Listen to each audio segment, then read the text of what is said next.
it is a big part of your future. Wow, that's so interesting. Thanks for reading my future. Have a nice day now.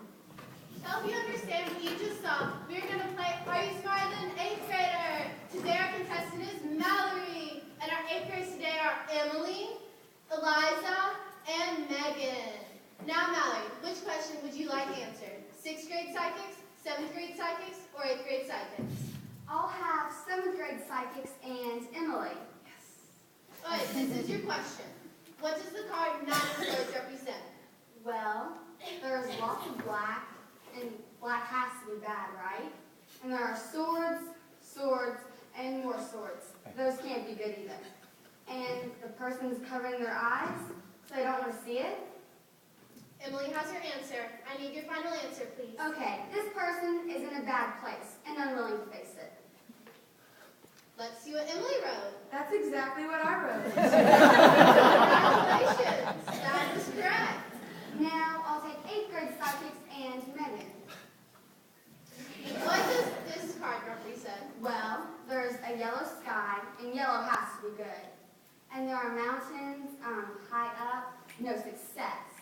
And there's a line, but not just a line. The person is holding the line, so they have to be strong. Megan has her answer. I need your final answer, please. Okay, this person is in a good place, they're strong, and they're successful. Let's see what Megan wrote.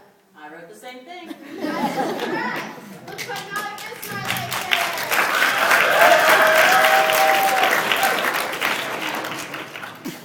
lady. Welcome. I can see your future. I can tell what lies in your future by the lines on your palm. Okay, here's my palm. What lies in my future? Your heart line is very long. Ooh, heart line. What else? Oh, this is interesting. Your lifeline is quite long as well. Yes, I'm going to live a long time. Thanks for reading my future. Have a nice day. Emily, what do you think all those lines mean? I don't know, be quiet. Our favorite show's on. Click. Hey everybody, welcome to Fishing with Fishmen. I'm your host, Mallory Fishman. And today we're going to talk about psychics and how we can read our future at home. Let's reel in our first guest, a psychic specialist. Walk on up here. Hi, Mallory. Thanks for having me on your show. It's a big honor, but I'm not a psychic specialist. I'm a palm reading specialist. Sorry. Okay, viewers at home, I'm going to teach you how to read your palm. The line right here, in between your pointer finger and your thumb, all the way down to the center of your palm is your lifeline. Find yours. Wow, so that basically tells us how long we're going to live? Exactly. The longer the line, the more life you have in you. All right. Another line on your palm is your heart line.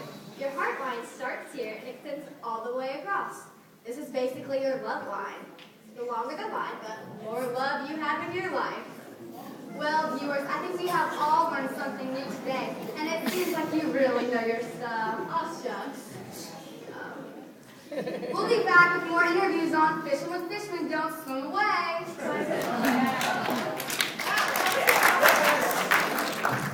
Wow, that was an awesome episode. When I get home, I'm going to tell my whole family how to read their palm. Me too. Welcome. I can gaze into my crystal ball to see what lies ahead of you. Really? What's in my future? Well, first you must think of a question. Okay, I have a question. Good. That will help me decipher your future. Hold on. How do you know what my question is if I didn't tell you?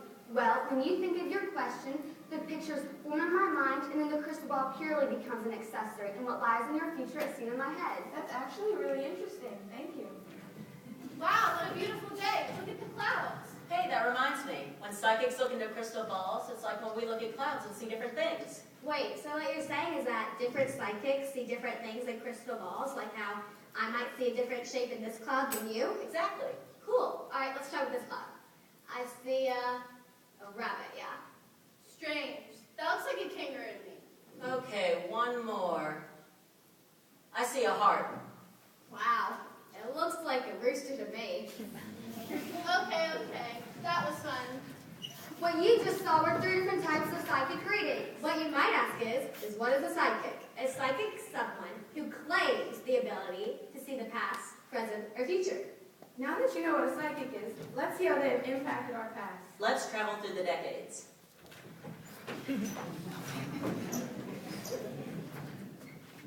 Looks like we've ended up in the time of the Greek gods. People from Greece and far beyond traveled to see the Oracle of Delphi to have her answer his or her questions about the future. Her answers, which were often cryptic, determined anything from a farmer planted his crops to when an emperor declared war. Really? Yes. Really?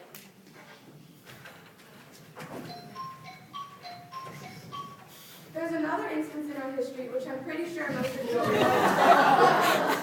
In 44 BC, Julius Caesar was on his way to the Senate to deliver a speech when he was stopped in the road by a soothsayer.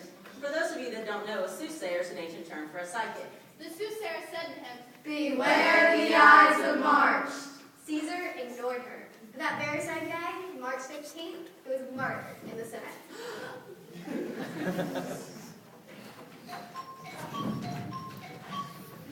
More recently in our history, Ronald Reagan's wife Nancy hired an astrologist, a type of psychic that uses the planets to predict the future.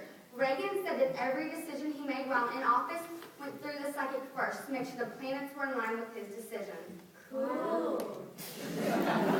There are several more times where psychics have appeared in our past other than these three. But getting a reading done can be very expensive. oh my gosh, I know. A reading can cost anywhere from $10 to $250 just for 30 minutes. That's crazy. And if you thought that was crazy, a whole hour can cost up to $700. That's even crazier. So that means that if just 28 people were to go to a psychic over the weekend, the psychic could make $7,000 or more. Dang, I want to be a psychic. Emily, are there cheaper ways to get my future read at home? You know, that's a really good question. I know I can't afford to get my future read all the time. Since visiting a psychic is very expensive, there are cheaper ways at home that can look into your future. Like a Ouija board, and I'm guessing the majority of you all haven't heard or used one of these before. Well, the Ouija board is a board game in which one's future is read. You ask it a question, and the spirits will supposedly move the planchette to the answers. The spirits will either spell out the answer on the alphabet or move to the yes or no spot. Another example is a magic 8-ball. They are a common household form of fortune telling. You will ask it a yes or no question, then shake it, and it will supposedly answer you. Let's try it. Will we get an A on our capstone? Signs point to yes. That's what I'm talking about.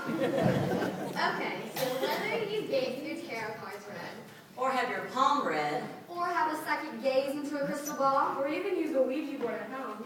Or even use a magic 8-ball at home. it all depends. Do you believe?